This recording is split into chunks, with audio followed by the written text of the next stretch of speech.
Okay, I fixed it. Welcome to this stream. We're gonna be talking about politics while I game. Okay. I'm sorry I'm screaming, but I've been trying to figure out the audio for like for like 10 minutes, 15 minutes. It's every time. I always mess up with the audio. Every single time.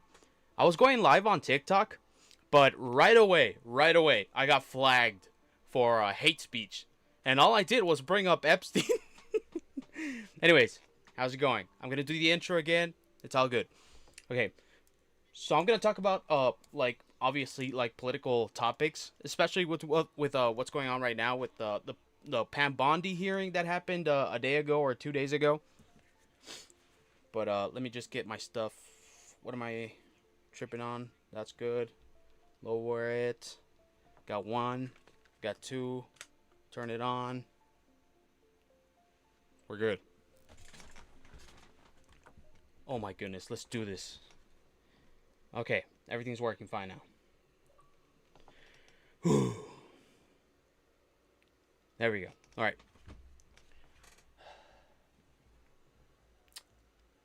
Welcome. No, I'm just kidding. I'm not going to do that. Let's just get right into it. This is the Pam Bondi hearing, okay? This happened February 11th, and today's the 12th. Yes, it is. What's pretty crazy about this, what I got from it, because I watched parts of it, bits of it. Pam Bondi is it's one of the henchmen, right? No, I'm just kidding. But seemingly she was like unable to actually answer questions. That's nothing new. And some of the Epstein victims were actually in the hearing, and Pam Bondi was unwilling to look at them and apologize for the redacted files, right? Because obviously the victims only want justice being brought to the perpetrators.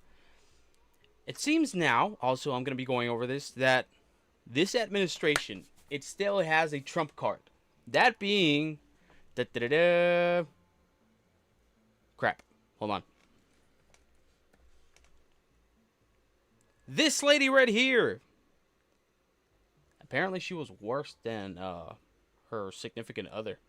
But anyways, this is Ghislaine Maxwell, the partner of Jeffrey Epstein, co-conspirator. No, I'm just but yeah, this is their trump card. Okay, I'm calling it right now. The Democrats are going to be fighting over her. This administration is going to be fighting over her. Either way, I personally trust the Democrats to actually get her to release, well, to testify against and, actually name names, right? But I also don't trust them in the fact that she might get into witness protection program after the fact, or, if this administration gets to her first, obviously her sentence is going to get commuted. Either way, it's pretty scary. Whatever side she goes to, I mean, obviously she's going to...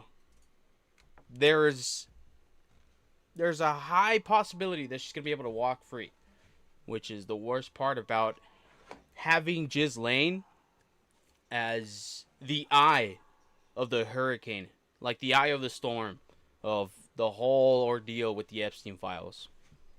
So that's pretty scary. We're going to be going over that. And where is she? Bryan, Texas. So a few blocks away from the small towns. I'm not going to read that. Okay. The prison camps, minimum security. Okay, so it's a minimum security prison. Camp also. Apparently, evidently, she has a dog and also has unlimited internet usage. Like that went super well last time, right? That's funny that they call her an accomplice when she wasn't an accomplice. She was a partner. She was an actual, well, whatever. The camp's grounds are dotted with live oak trees. Beautiful. Some of the facility's buildings are left over from the property's history as a hunting lodge.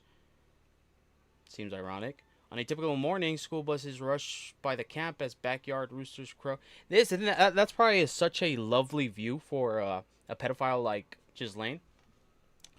She gets to look out and, witness any potential victims. Gets to look at a beautiful view full of trees. She's pretty much living the life in terms of, being behind bars. all because she's kind of like the last hope in getting the names actually released, right? And that's something that a lot of normies actually care about. To be honest, in my personal opinion, people don't actually care about the contents of the Epstein files unless you're a complete degenerate. That's coming from me because I personally wouldn't want to actually like completely fry my brain with the horrors that are in the files. People just want the names and right beside it, just what they did, okay? For example, Jeffrey, trafficked minors. Like that. I feel like that would be pretty fair. This administration's not gonna do that in a million years. But there's still hope. The Democrats will get to Ghislaine first. Because it seems to be, so far, like that's the only way the public and, above all, the victims, the surviving victims, are going to get names. And those names are going to get served with justice. A very interesting quote from Pam Bondi. Bondi says, releasing the names in Epstein list. I'm getting better at typing stuff. In Epstein list would be bad, I guess. I'm not.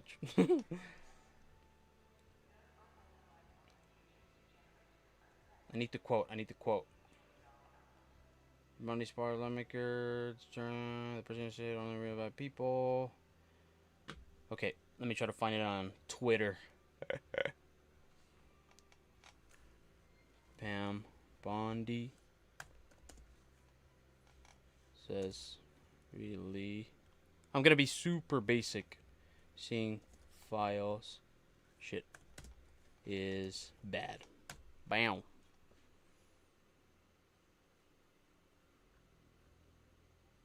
Nobody on our side defending Pam Bondi. Oh my goodness, where is it? I just want to read her quote. She alleged, if we were to release everything, governments would crumble or something like that. Whatever, I'm over it. Okay, anyways. Unanimous consent? Yes, please. All right, the gentleman is recognized. Mr. Chair, I have a few unanimous consent Just kidding. requests I would like to submit into the record. This New York Times article titled, Alex Pretty's Friends and Family Denounce Sickening Lies About His Life. Holy shit, girl. What's up with that weave? Just kidding. You look fabulous. I also would like to submit this Daily Mail exclusive interview with Vice President J.D. Vance titled, J.D. Vance Refuses to... Also, listen. Let's say the Democrats get the House back after midterms. We're still going to get stuck with J.D. Vance. But at the very least, they're not going to get much done. So at the end of the day, people are still going to be able to blame Democrats after the 4 years and, yada, yada, yada. It's going to be business as usual, okay? The midterms are this year, later this year, right? The Democrats are hoping that, they can get the votes in so that way they could impeach Trump. And to be honest, I don't even know if they'll be able to, 100%. But they're definitely going to fight it. And, even if they do, J.D. Vance is way worse. Listen. J.D. Vance is way worse. If the Democrats don't get the House back, it's GG's. It is curtains. Say goodbye to any possibility of there being a 2028 election. At least not a rigged one. Now, they got Steve Bannon.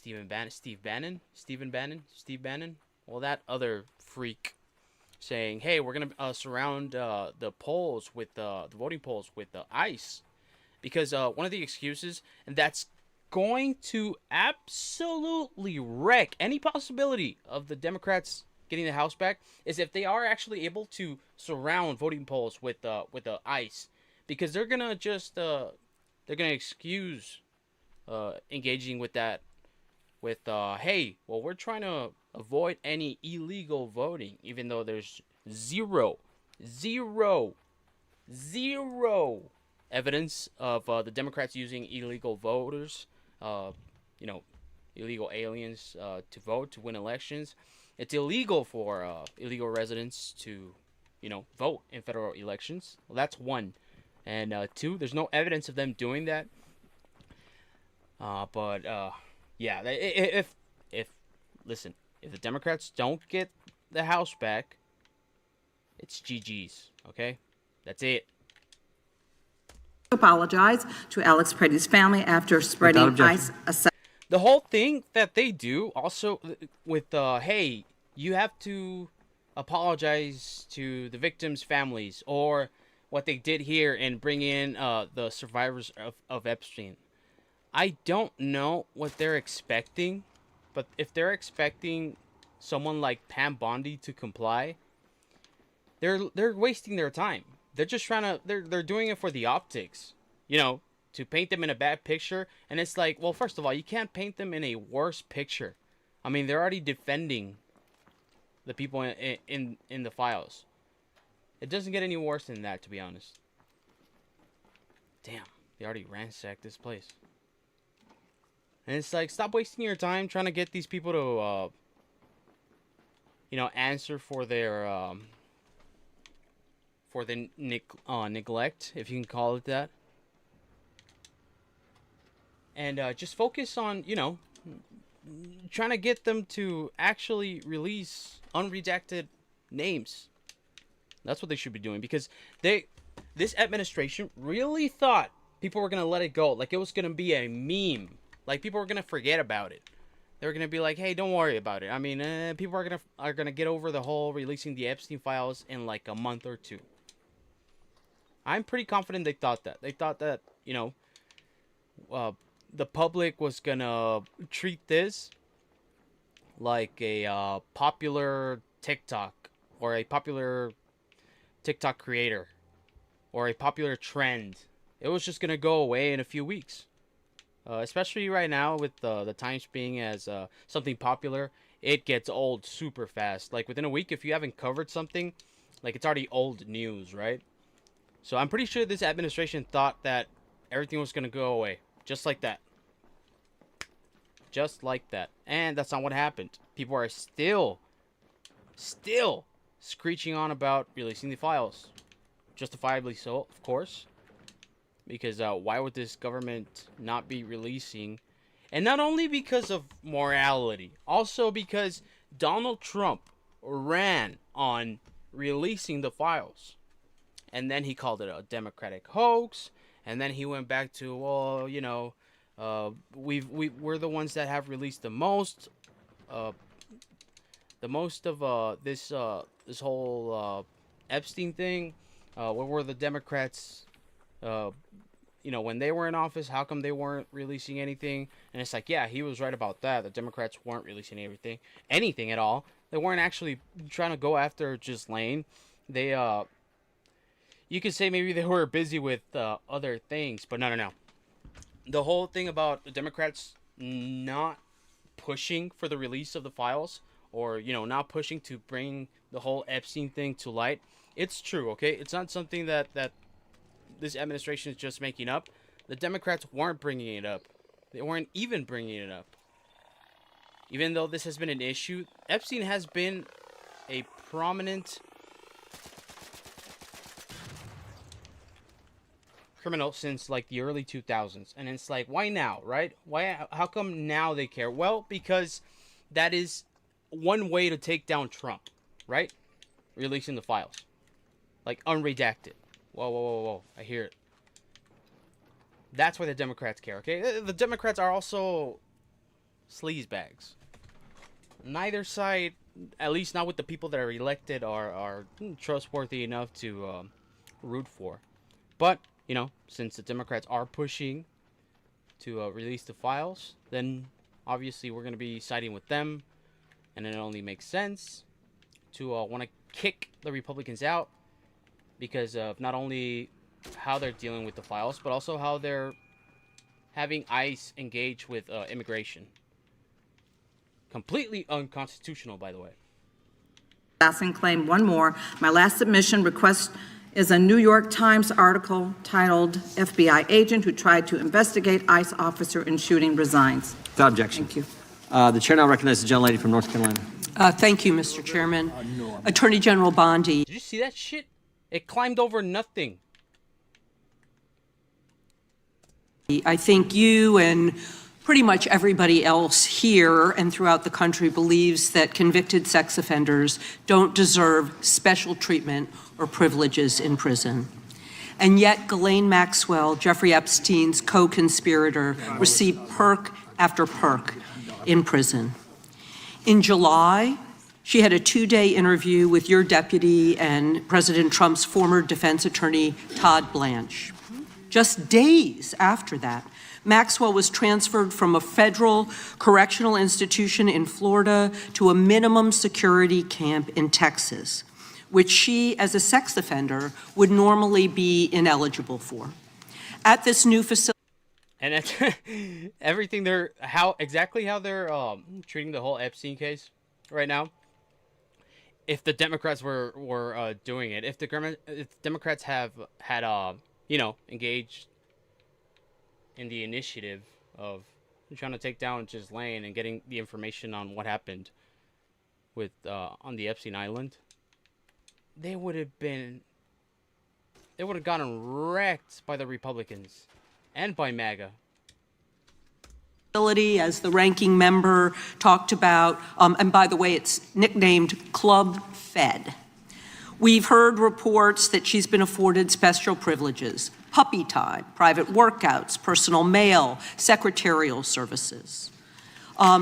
Attorney General Bondi, does a convicted sex offender like Ghislaine Maxwell deserve special treatment and privileges in prison? Yes or no? Let me be crystal clear Yes or no, bitch? Yes or no? on this. No. And Thank you. let me keep going. No, let me keep going. Why keep going? It's such a simple matter. Do PDFs deserve commodities? No. Well, I did not Just leave it nice, Pam. You can't just leave it nice, can you? know she more was being questions. transferred. I and asked you yes or she no. was and not I'm reclaiming my transferred to a time. lower Mr. Chairman, level. please stop the Okay. clock and remind the witness of the rules. One rule And she needs to I'm understand glad here. that we're agreeing. So when we're agreeing, we can move on to some other things. When But we're I not want you agreeing, to we move know that every time she does get these perks, and it's been publicly reported, that the folks she's abused, the survivors who are sitting here, they see themselves as I feel like she definitely knew they were there. But I don't think she knew exactly I don't think it was in the script. Like, nobody told her what to do or how to deal with the survivors, the victims. Oh, shit, damn. Hold on, don't move. Don't move, because I'm a terrible shot. I forgot I have this. being denied justice. They feel re-traumatized.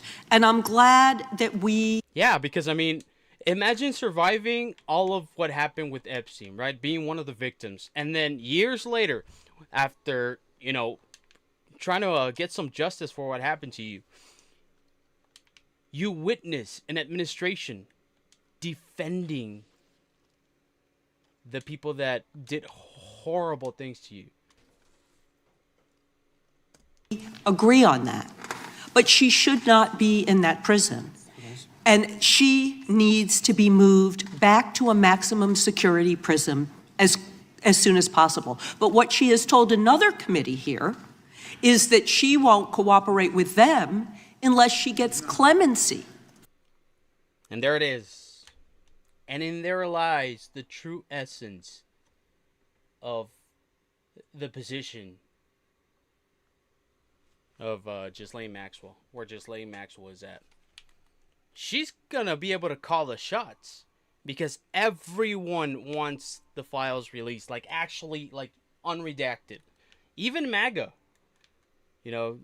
MAGA's unraveling. That's a whole nother deal, but everybody's calling for it. Nobody's gonna let it go. And they really thought we were gonna let it go. But guess what, bucko? We're almost at 2 months since you know what's funny? It's the FBI director Kash Patel. He stated that that's it. No more files are gonna be released. That's all we're gonna give you guys. And okay. Well, that's an incredible tell, obviously. But after they really like stretched the limit out to the amount of time people were going to be willing to wait for the files to be released, because the deadline was they surpassed the deadline for like a month, almost a month and a half, right? Like, imagine being one of the victims and witnessing all this. On the verge of, gaining justice finally. For what happened to you. For what happened to all the other victims that you witnessed. And having an administration like this trying to cover it up. And also leaving it to one of your monsters to on one of your monsters hands to be able to get the files, like actually the names on the files at least released from Donald Trump.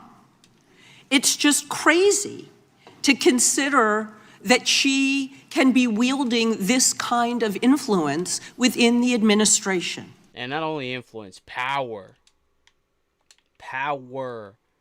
Because the Democrats and this administration, they're gonna be fighting over her. Unless, the Democrats take the high road and they're like, whatever, we can do it without her. Which, not a damn chance in hell. But that begs the question, who ordered her to be transferred to the minimum security prison that she was ineligible for? Who signed off on the special privileges? Was it Mr. Blanche? Was it one of your other subordinates? So please, can you tell us who sent her there, since you don't agree she should be there? I said I do not agree she should receive special treatment. She was transferred, I learned after the fact, to the same level facility, and that is a question for the Bureau of Prisons. I was not involved in that at all. The same level facility, okay. I don't know why, but instead of talking. Let's look that up, bro. Okay, let's look up who Pam Bondi is, just to understand exactly her position. Joe is an American attorney and politician who has served in the 87th United States Attorney General since 2025. A member of the Republican Party, she served as... Okay, so, Attorney General, okay? Jesus Christ. Jesus Christ, girl. Anyways. Now, we're going to be super unironically obvious, okay? Did Pam Bondi have anything to do with Casey Anthony? Wait, what? How come this came up? Yes, Pam Bondi, in her role as Florida Attorney General, was involved in the Casey Anthony case, specifically arguing that Anthony should serve her probation for check fraud after her acquittal on murder charges with her office. Wait, what? Hold on. With her office representing the state in appeals related to Anthony's case. Hold on, what? Role as Florida's Attorney General, Bondi's office handled appeals related to the check fraud conviction. Which stemmed from Anthony stealing checks from a friend. Well, it's not very... Anyways. With,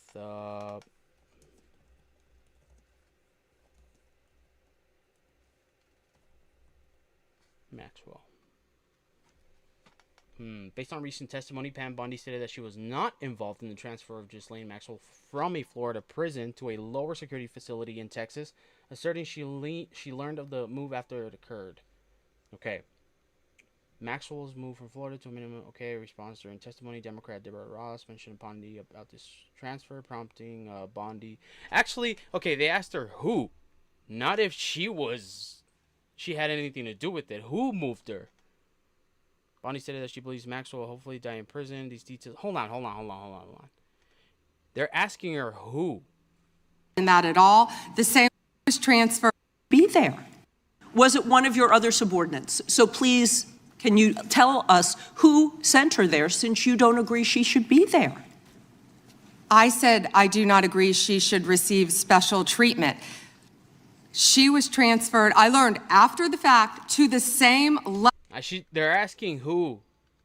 Okay, I'm gonna let her talk. level facility, and that is a question for the Bureau of Prisons. I was not involved in that at all. The same level facility, I don't know why, but you know, Okay, saying I don't know why is not saying, you know, if you know or don't know who moved her or who called to move her. instead of talking about Ghislaine Maxwell, who hopefully will die in prison, you should be talking about Irina Zarutska. I have a couple Who of died- other Well, I mean, your administration's kind of hinting at the fact that, you know, y'all are gonna use her, so die in prison doesn't seem like something that you actually believe is gonna happen.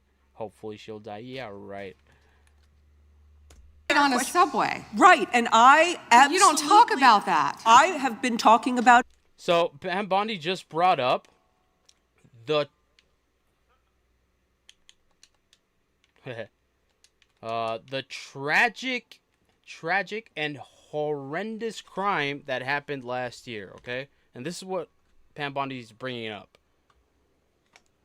Okay, white woman stabbed in train by black man.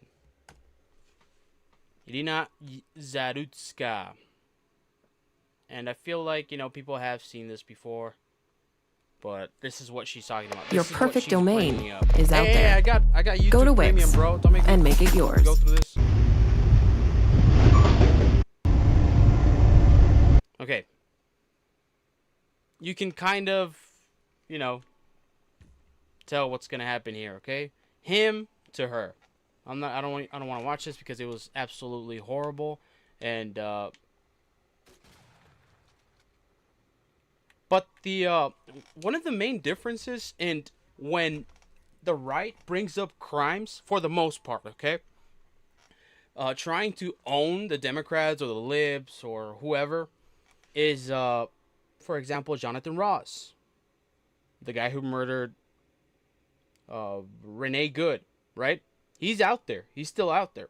He hasn't gotten prosecuted. He's not going to court. He's not getting tried. There's nothing. There's an investigation going on, but nothing's gonna happen to him. On the other hand, this guy that committed this atrocious crime is behind bars. That's the difference. The right likes to bring up Lake and Riley also. Well, guess what? The murderers, the rapists, they're behind bars. They were actually served with justice.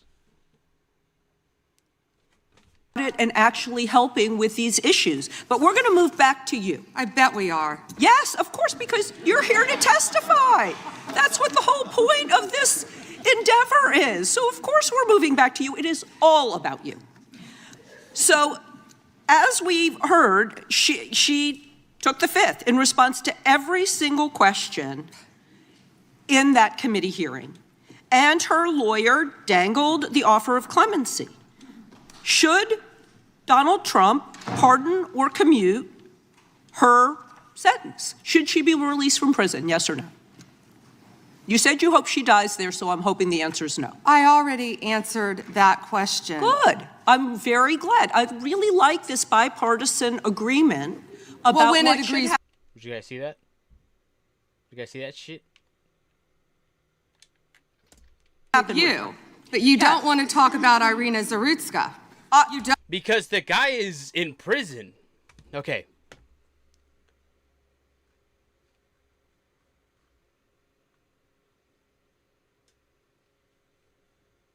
Okay. Stabbing in the background. The attack was writing. DeCarlos. Okay. DeCarlos Brown Jr. Is DeCarlos Brown Jr. behind bars?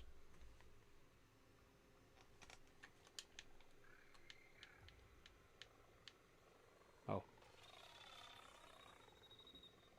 Oh my goodness, come on. Yes, DeCarlos Brown Jr. is currently behind bars. That's it. That's all you need. Hey, you could argue that he deserves even worse. Whatever. Okay, but at the very least, he's behind bars. Why does she want to bring it up? Because of racial issues. That's it. Because they're all racists.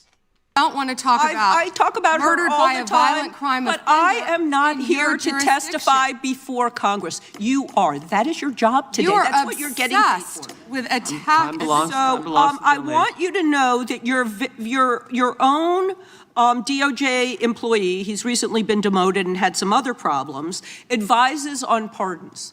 Do you think he will be advising Mr. Trump on any kind of clemency or pardon for Ghislaine Maxwell?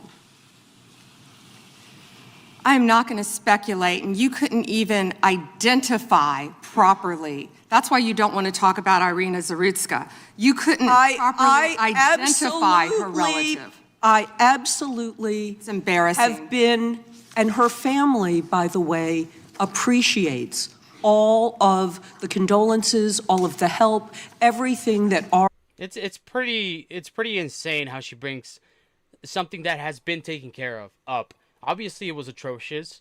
It shouldn't have happened. She was like, what happened to her was evil. Okay, but the guy is behind bars. He's serving time in prison for what he did to her. our law enforcement in But I want to see how she doesn't turn to look at the victims.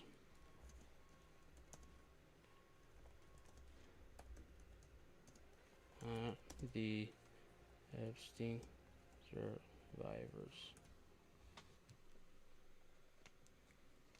It was a hearing that was combative right from the very start. You can let her filibuster all day long, but not on our watch. Not on our time. No way. And I told you about that, Attorney General, before you started. You don't tell me. Yeah. It's like, yeah, he does. Oh, I did tell you because we saw what you did in the Senate. Remember when Obama wore a tan suit? Pepper Ridge Farmer remembers.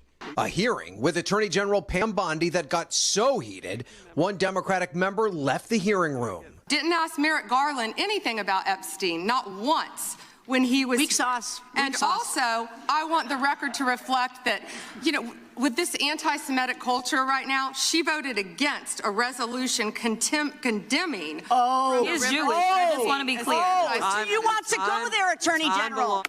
This is such a fucking clown show, dude. Are you serious? Gentleman Talking from about South anti-Semitism Carolina. to a woman who lost her grandfather in the Holocaust? Bondi challenged by Republican Tom Massey over the Department of Justice redactions in the file, including Leslie Wexner, founder of Victoria's Secret. Within 40 minutes, Wexner's name was added back. Within 40 minutes of me catching you red-handed. There was one redaction out Where of he's over listed as a 4,700. co-conspirator. This guy has Trump derangement syndrome.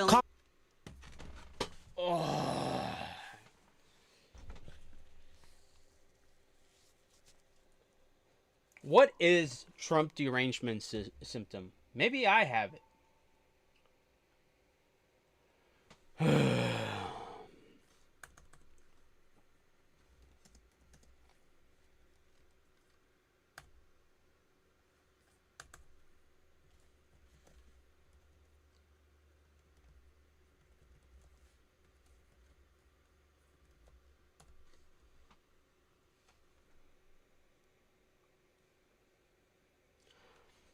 Is a pejorative term used to describe intense, often irrational negative reactions to Donald Trump. While it is not a clinically recognized medical diagnosis, it has become a prominent fixture in American political discourse. Oh, man. Congresswoman Pramila Jayapal asking Epstein survivors in the audience to stand and offering Bondi the opportunity to apologize to them. Will you turn to them now and apologize for what your... This is what they're wasting their time with. Honestly, it's like, bro, like, you're not going to get her to apologize. Also, what good is this going to even do? That's not bringing them justice. Pam Bondi, these people don't care about being racist. You think they care about the fact that they're defending PDFs? Like, come on. Ask her some more important stuff than an apology. That's probably going to be meaningless also, coming from her. It's crazy. Department of Justice has put them through. I'm not going to get in the gutter for her theatrics. And also this, I'm not going to get in the gutter for her theatrics is a phrase that is being misconstrued by the left. Now, I'm not defending Pam Bondi, but it's like, why do you people also engage in the theatrics and being like, oh, she just called the victims gutter? Afterwards, several of those survivors sitting down with NBC's Hallie Jackson. Show me your hands if you were satisfied with what you heard from the Attorney General today. Nobody. There wasn't even an adult in the room that could apologize for the damage done to children and girls. Saying they just want accountability. We've heard several times our government say, we're moving on from this, and that just enrages me. And despite all the theatrics... So, yeah. Well, that's the whole thing with Pam Bondi. She's a sleazebag. And it's pretty insane how MAGA, a lot of MAGA is still supporting all this. Online, okay? Hey, you want to see something interesting? Apparently, Erica Kirk removed her wedding photo. Check it out. You know what? I'll look it up here. Kirk removes wedding photo. Check it out. I don't want to hear Candace talk about it. Holy crap. You know what? Maybe I do. Picture Gate. Who put that picture away? That's what they're calling everything Gate now. There it is. Candace. All right, you know what? Screw it. All right, you guys. I actually think it's appropriate to bring Kid. I don't care. Where to begin? Where to begin? I'd like to start with a special shout out to Laura Loomer. Laura Loomer this afternoon. Another bum. Our resident Zionist psychopath. She's amazing. After yesterday's episode, she took to X to demand that Erica Kirk sue me. Here is what she wrote. She said, "It is time. It is time for Mrs. Erica Kirk to sue Candace Owens. She has gone too far." Candace Owens is continuing her suggestions that Mrs. Erica Kirk played a role in her husband's assassination. Candace now says Erica should be dragged into a police precinct. Listen. Everybody knows Erica moved on way too quickly. You know, she got Charlie Kirk's estate, brought on Nicki Minaj, somebody who Charlie Kirk hated, and rightfully so, called out for being a bad role model in young black women's communities. Was he spitting? Yeah. Is he a good? Does that make him a good person? No, I'm just saying. But listen, it's not such a, especially in today's day and age, it's not such a crazy concept to grasp that, hey, maybe a lot more people were involved in Kirk's assassination than we're made to believe.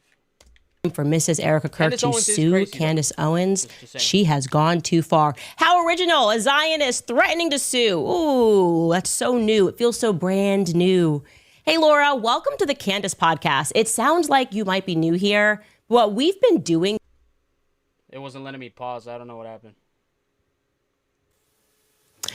To Charlie Kirk.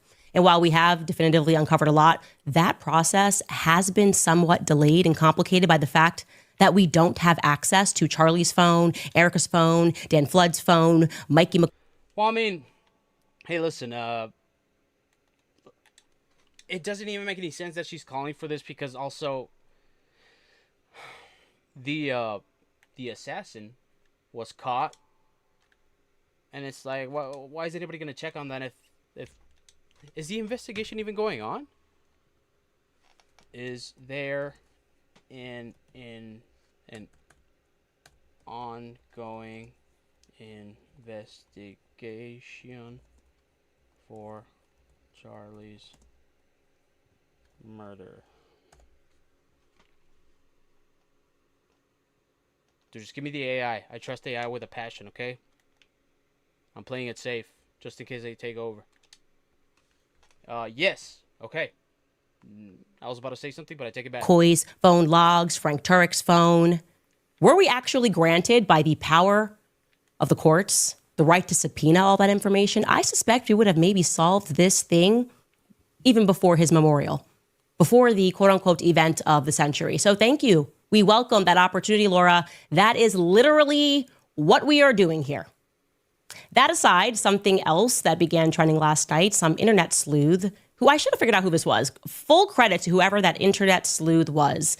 They detected an interesting difference in the Charlie Kirk home studio set. So he has his studio at home and a studio at the office. And at his home studio set, he has a wedding picture. And I'm going to explain to you why this wedding picture suddenly matters. So Charlie's last live appearance before he was assassinated was, from his home studio at least, was on September 8th. This is the date that I believe Erica was actually at Fort Huachuca. Well, despite having just arrived on a flight back from Tokyo shortly before midnight on the 7th, Charlie Kirk was awake and he did 1 hour of the Charlie Kirk show on the 8th from his studio, where he recapped what he loved about Korea and Tokyo. And in the background, you can see that Charlie has a wedding photo. Okay, this is the morning of September 8th, just to put that in your mind really quickly. Here is that wedding photo behind him, which you can see. And I also think that that's available on both of their Instagram accounts. Okay. On September 9th, he went... Hold on.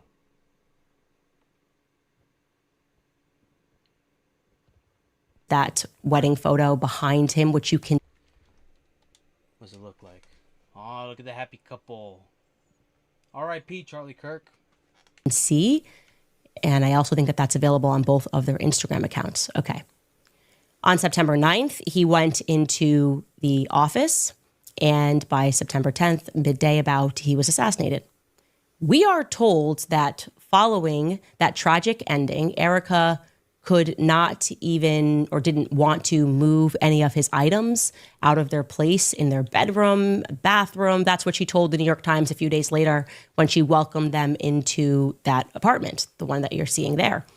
Well, then fast forward to December 12th, and as a part of her Shabbat Shalom PR blitz, she conducted her very first interview from Charlie's home office. She gave that interview to Glenn Beck.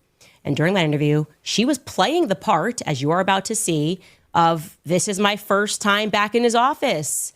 And she keeps looking down and she says, sorry, I'm looking down. I'm just looking at all of these things that Charlie left over on his desk. The obvious insinuation to the public being that she had not yet traversed into that space. She had not gone through the things. She had not seen the last things that he wrote on the notepad. And yet, curiously, that wedding photo is missing. Okay, the internet was correct to call that out. Take a listen to what she tells Glenn Beck. I'm actually sitting in his office. This is his home office, and I have not been in here for a very long time. And I've just been, that's part of the reason why I keep looking down. It's not because I'm not wanting to look at you. It's because like there are so many treasures in here. Like for instance, like this piece of paper. He wrote on everything. He has. Where's the picture? It's gone. No. How could you do this? Hey. Papers everywhere. This says, it's the priorities. It says family, children, legacy, kids number one, versus careerism, consumerism, and loneliness. I don't know. Sometimes I think maybe she's doing it on purpose. Just for the traction. Yo, damn. Nobody else is fighting. That's interesting. I don't know. I could spend hours in this at this desk, but my point is with little things like that is that he would sit here on Sundays writing. You know what? Now I'm using starting to his think about journal, it. like going through all these. There's no way it wasn't on purpose. Where you at? Come here. Come here, bucko. His drawers, and he was preparing for the week ahead.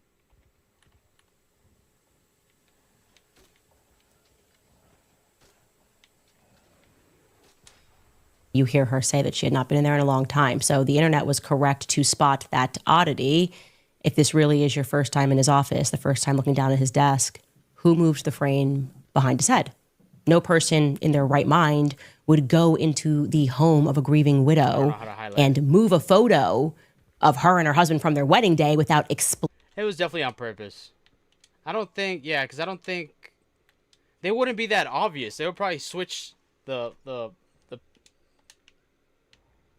like they'd pan the camera out in a different angle as to, you know, not show the fact that, hey, the picture's gone, guys. Yeah, no, I'm pretty sure it was on purpose, just to get Candy over here talking. Well, people like her. Solicit permission. So what actually happened there? We have a couple of options. Let's go through them. Option A, which I just want to say is my favorite option always. Andrew Colvett went rogue. Andrew Colvett went rogue. He was over there. And next thing you knew, he was fumbling and bumbling in the office. And he was like, and this wedding picture is coming with me for no reason. I might even tweet about it. He just can't help himself, Andrew Colvett. He's out of control. Just raging through Charlie's belongings. That's one of the options. Then there's an option B, which was the internet's immediate reaction. They said, Erica removed it. Why would she remove it? Erica is evil. Why would she do this thing? But I would like to push back on that notion. I do not accept that option at all. I definitively do not believe that that is what happened, because that would be the exact opposite of the very intentional PR messaging that has come out of Turning Point USA since Charlie died. At every waking moment, even when Charlie was lying in his casket, they were ever intentional. They wanted the public to recognize that Erica was Charlie's husband. Erica's husband was gone. It's Erica and Charlie. Erica, she even intentionally used phrases like my Charlie in her initial speech, which was written in large part by Blake Neff, by the So what? way, I'm told. Awesome commentary, am I right? Plus, in subsequent fundraising letters and emails, they wanted the public to know that it was, quote unquote, my Charlie, to remind them over and over again, that's her husband, that's her husband. The intention was to lay, of course, the emotional groundwork for the sudden transfer of power. The idea being, she's actually half of Charlie, so nobody should question anything. Charlie thought she was great, and you should think she's great. Nobody should be thinking or asking a question whether or not she's qualified to be the CEO and chairman. What's my point I'm making? No, Erica is not the person that moved that picture. In fact, it would be much more likely that Stacey Sheridan would have added that picture to the background. They would have said, okay, we're in his office. What are we going to do? Oh, let's put up some stuff behind to remind people that this is her Charlie and how happy they were and how in love they were. So that really only leaves us with one other option. And that option would be that Charlie himself moved the frame. And he would have had to do this on the 9th, the day before his assassination. And what would have happened thereafter is Erica simply didn't realize it.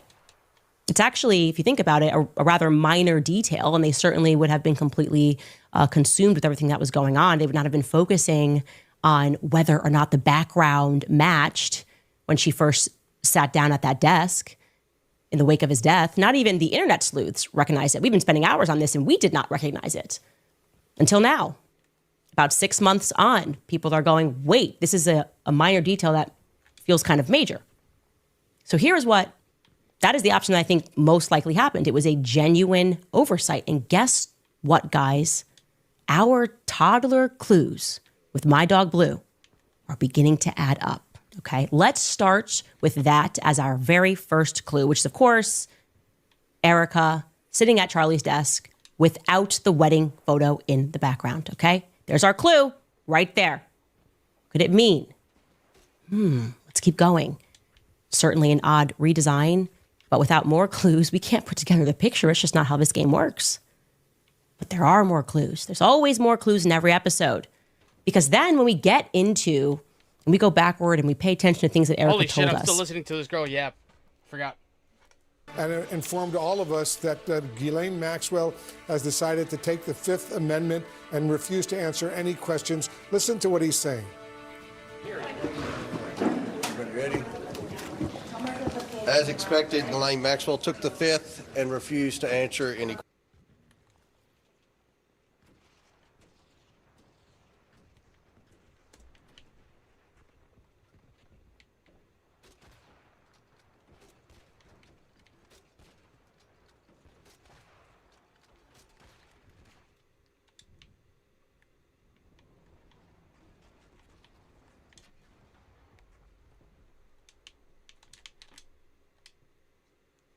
Yes! Oh my god, I got it.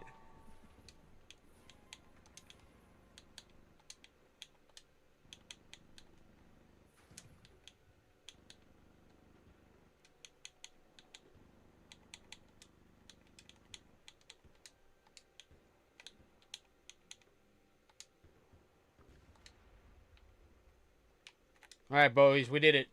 We did it. Well, I did it. And I helped. Okay, I don't know what's going on with my freaking internet. I really hope nobody can tell that I'm over encumbered. Because they're going to be like, this guy's hiding something. I know it. The Republican chairman of the House Oversight Committee, James Comer, has emerged from that hearing and informed all of us that Ghislaine Maxwell has decided to take the Fifth Amendment and refuse to answer any questions. Listen to what he's saying. Everybody ready?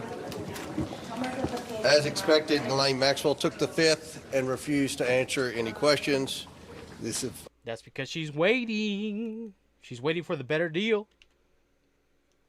Obviously, it's very disappointing. We had many questions to ask about the crimes she and Epstein committed, as well as questions. Making it sound so casual, like she was going to give anything up that easily. I mean, come on. It's either she's going to get commuted, pardoned, or witness protection program. About potential co-conspirators. We sincerely want to get to the truth of the American people and justice for the survivors. That's what this investigation is about. I want to mention the next steps. We can confirm we have 5 more depositions in the book scheduled for the Epstein investigation. On February 18th, Lex Wexner, who is a financial client of Epstein and I believe the former CEO of Victoria's Secret. February 26th, we have former Secretary of State Hillary Clinton. February 27th, former President Bill Clinton. March 11th, Richard Kahn, Epstein's accountant, and March 19th, Darren Endike, Epstein's lawyer. So we will continue to move forward and try to get answers for the American people. Do you think that Britain's royal family has questions to answer to your committee?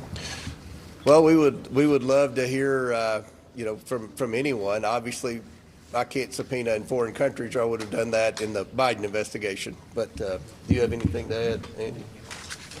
I'll just add one thing that the attorney for Ms. Maxwell said that she has no indication and would say that neither Presidents Trump or Clinton are culpable for any wrongdoing, and that's one thing they said.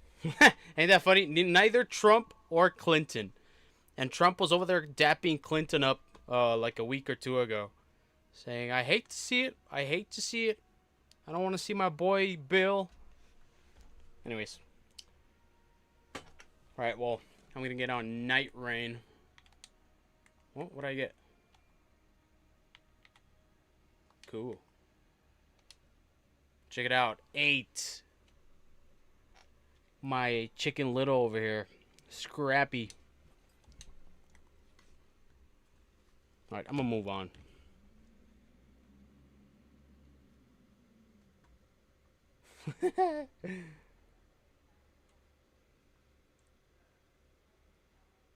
Married women from voting. The House just passed a bill that could prevent up to 21 million eligible American citizens from voting. Supporters call it election security, critics call it voter suppression, and the truth about what's actually in this bill is way more complicated than either side wants you to think. So we're talking about the Save America Act, an updated and expanded version of the Safeguard America. Save America Act. Save America Act from women voting. That's pretty funny.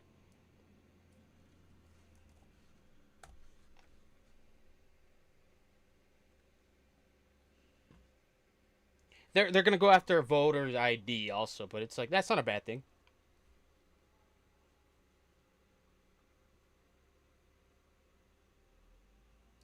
Oh no, bro! I need to cancel a subscription. I totally forgot about that. Okay. No! Okay, I can read it from here. The U.S. House of Representatives this week passed legislation that would require voters to provide proof of citizenship as the midterm elections approach. They're going to get nothing out of this because it's like, yeah, okay. There's no illegal voting. There's no illegal immigrant voting. Like, it's pretty funny.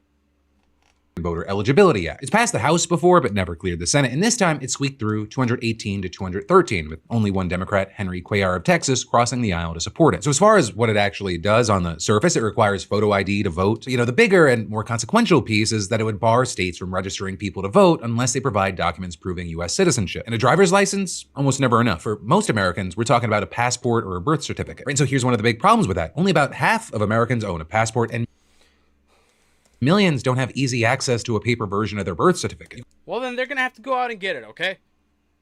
I feel like this would shut him up about illegal voting, finally. And that goes for both. I mean, how many Republican or conservatives are going to have exactly the same thing?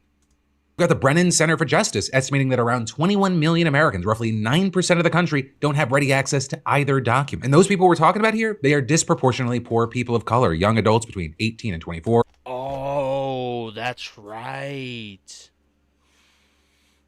They're going to be spacing out. I'm sorry. They're going to be potentially cutting out, like lower income individuals. That's what they're aiming for. They're playing checkers, definitely. Not 4D chess, but that's a pretty shit move. Now that I think about it, oh, that's pretty crazy. Well, hey, it's going to be up to them. And this one actually surprised I think it's like $20 to get your passport, right? me. Married women, right? Because millions of them have taken their spouse's name, meaning that their birth certificate no longer matches their legal name. Now, the bill does technically allow for other documents, specifically. Whoa. Okay, hold up. Oh, now it got interesting.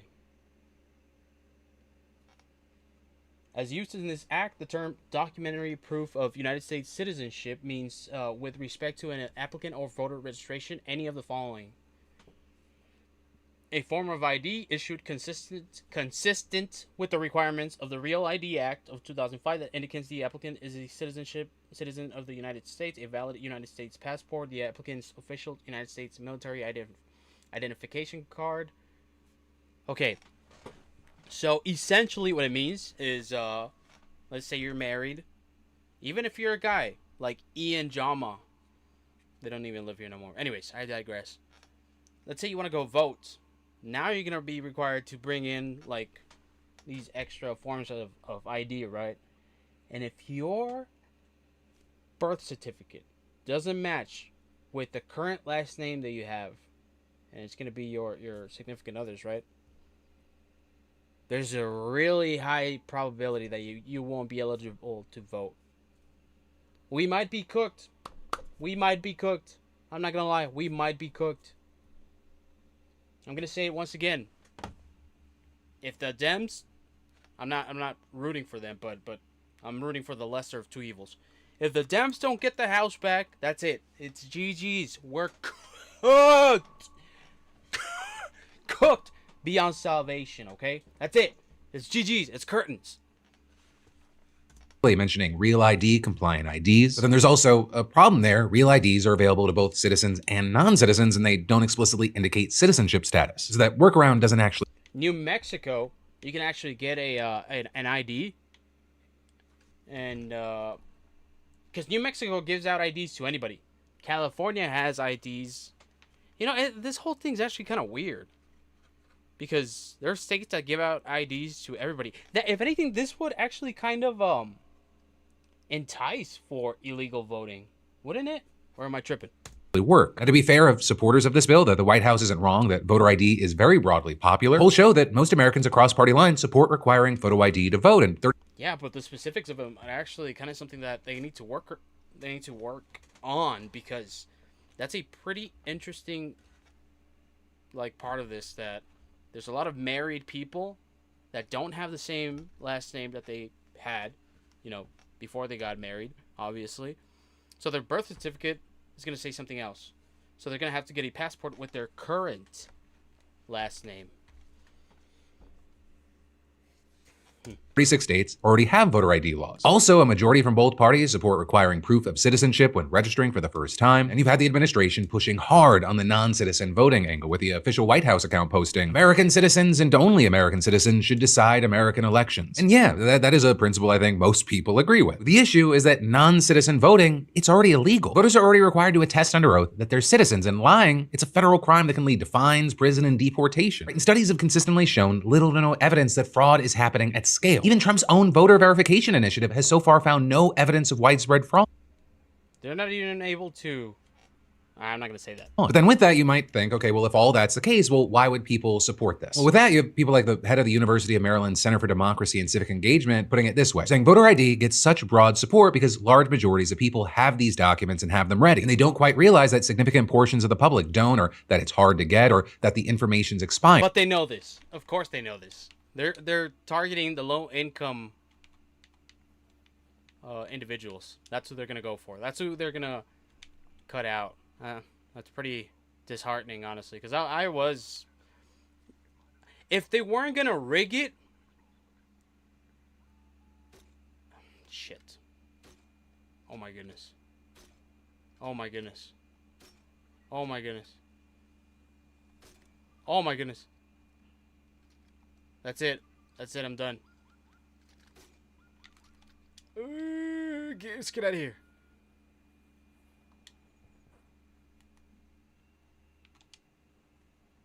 Oof. Okay, it's all good. Or to put it in other words, it sounds reasonable until you realize the burden doesn't fall on you. But also, beyond the citizenship documents requirement, there are other provisions in this bill that deserve attention. For mail-in voters, they would have to provide proof of citizenship in person, adding another hoop for people who rely on absentee. Like, you know, people with disabilities and such.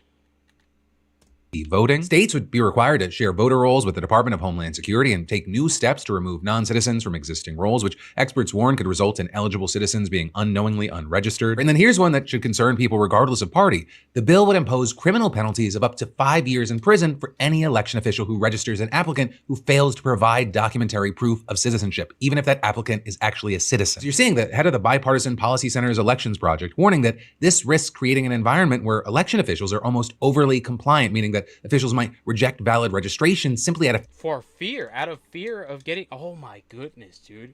Are we cooked? We're fucking cooked, huh? fear of prosecution. That's before you factor in that verifying the authenticity of citizenship... Never mind, maybe they are playing 4D chess.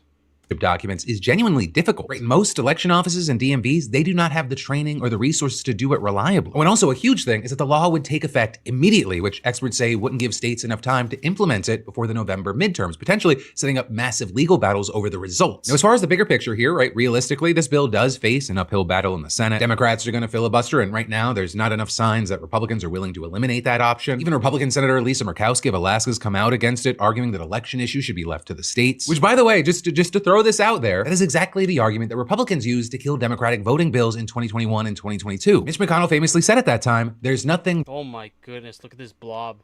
You guys ever seen that one fish that's under the sea, the pink one, that looks like a blob? That's what this guy reminds me of. ...broken around the country. There's no rational basis for federalizing this election. Now, Trump is explicitly calling for the federal government to nationalize elections. So apparently that principle was what? Bullshit? And it's also like... Shit, or maybe it had a... Let's say, you know, business back to usual. Business as usual after this. After these 4 years. Are they gonna lose their minds when the Democrats start doing the exact same BS that this administration is engaging on? Are they going to be able to? Are they going to have any right to call them out on? Shelf life? But also, here's the thing. Even if the SAVE Act dies in the Senate, experts say that it really doesn't matter as much as you'd think. Or you've got the head of the Voting Rights Lab telling Axios that the bill sends clear marching orders for state lawmakers to enact Trump's extreme elections agenda, all with an eye toward this year's midterms. And in fact, we've already seen what these laws do at the state level. In Kansas, a similar law led to the suspension or cancellation of over 30,000 voter applications, about 12% of all applications that were submitted before a federal judge struck it down in 2018. In Arizona, a comparable law was litigated all the way to the Supreme Court, which left new requirements in place only for state and local elections, potentially blocking tens of thousands of eligible citizens. And in New Hampshire, a 2024 law reportedly turned away more than 200 potentially eligible voters on election day in 2025. So then, just imagine these policies spreading across multiple states in a federal election year. Of course, this whole situation, it's not in its own bubble. It's not happening in isolation. Just a few weeks ago, the FBI raided an election office here in Fulton County, Georgia, and we're now learning more about how they tried to justify that raid. Right, the unsealed FBI affidavit used to get the search warrant, it was largely based on thoroughly debunked claims about 2020 election fraud. That affidavit also came from Kurt Olson, a guy who played a central role in Trump's effort to overturn the 2020 election, and he was also reportedly described by people inside the first Trump administration as a fringe menace. But now, he is Trump's director of election security and integrity with access to sensitive intelligence agency information to search for evidence of cheating. You had one source telling Politico he will find some super classified report, say it's evidence of fraud, but really it's just completely out of context. And with that, you had the head of Fair Fight Action connecting the dots directly, saying repurposing these conspiracy theories as federal justification is part of a broader campaign to relitigate the past and lay the groundwork for interference in the 2026 election. So you've got the SAVE Act as one prong, FBI election office raids as another, an election denier with intelligence access as a third, and a president who's already preloaded the narrative that any election that he loses is rigged. So when you take all those It's pretty exhausting watching all this, even though I'm not doing anything, I'm just playing video games. It's like, yeah, you want to call them out? No, we're not doing anything wrong. But if they lose, hey, they're doing everything wrong.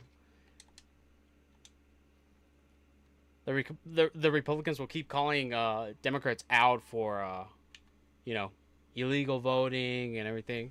And it's like, I don't know, man. Doesn't seem like the 20... No, I'm not going to do that. Those things together, and you're looking at a world where maybe 21 million eligible voters just can't participate. Or if it's infinitely harder for them to participate, if election officials are criminally liable for doing their jobs, if federal agencies are raiding election offices based on debunked conspiracy theories, that's not election security. That is a system being engineered to produce... Go follow DeFranco news clips, by the way. This guy knows how to cover stuff. And I'm mooching off of him. Specific outcomes. And one of the really frustrating things is that there are real, legitimate conversations to be had about election integrity. Most people, left and right, they want secure and fair elections. But these conversations are getting poisoned when one side is pushing measures that disproportionately target specific groups of eligible voters while providing no meaningful protection against a problem that evidence suggests barely exists. And so I know it's a ways, but some things you can do. Check your voter registration status right now at vote.org. Do not assume you are registered. There is trickery afoot. Also, if you live in a state considering proof of citizenship requirements, contact your state legislatures and make your voice heard about the concerns that you have. Also, you can support organizations working on voting access like the Brennan Center, the Bipartisan Policy Center, and your local League of Women Voters chapters. Really, regardless of where you fall politically, pay attention to this. The midterms are coming, the stakes are higher than ever, and the rules of the game are actively being rewritten. Pretty crazy. Whoa, whoa, whoa. Ugh, Jesus. Okay. Whoa, whoa, whoa.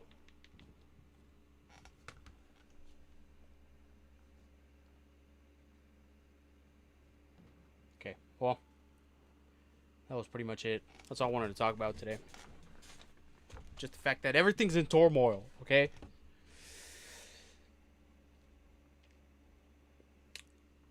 I don't think the SAVE Act's gonna pass, to be honest. So, for now, we're safe.